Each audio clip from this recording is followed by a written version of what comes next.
guys! Welcome back to my YouTube channel. It's me again, Jennifer here. So today ay magluluto ako ng chicken cordon. So I will prepare first my chicken coated with flour, egg, and breadcrumbs. So tara, samahan niyo ako. Okay, so nandito ang aking fillet, chicken fillet. Meron din ako ditong ham at saka cheese. So,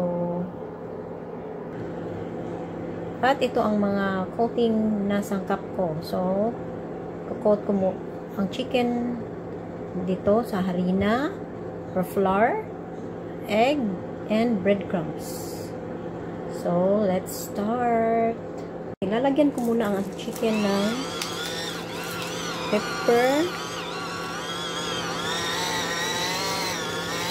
konti lang, konting pepper. Pagkatapos ng pepper ay konting salt din. So, imamasa natin ng konti para manunuot ang sarap ng salt at saka pepper.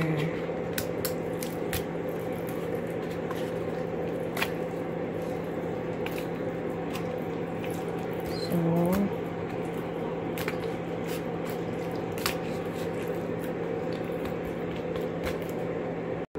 okay, lalagyan na natin ang ating fillet ng una ang ham.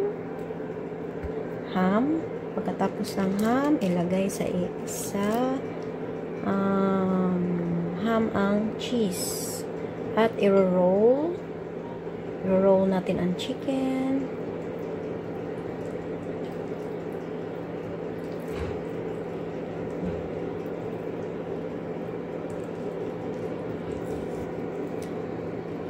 Roll, tapos i-lock natin gamit ang toothpick. Okay, gamitin natin ang toothpick para lock sa ating chicken.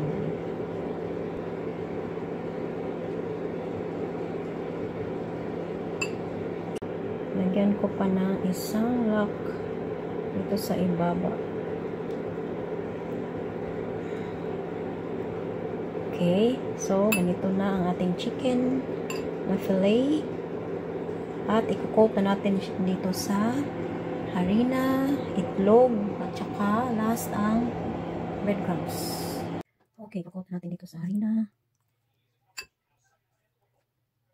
Tapos ito sa itlog.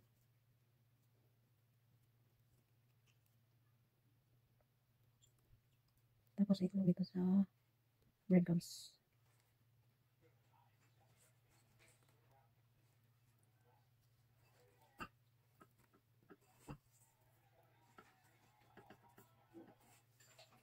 Okay, at na-i-coat ko na ang ating chicken. So, ready to fry na.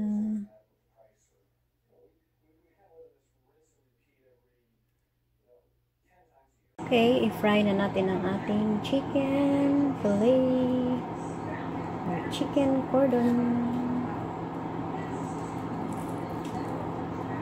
Handa ng ating mantika. So, ito na guys.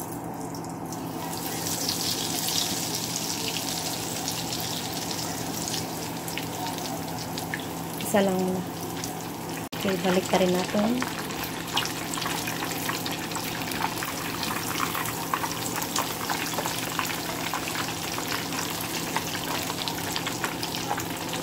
Okay, so luto na ang ating fillet.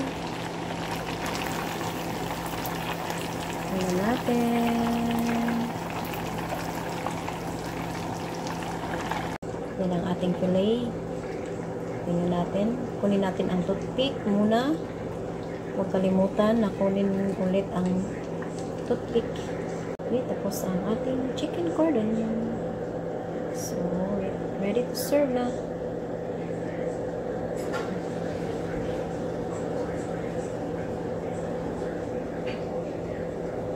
kain na tayo guys.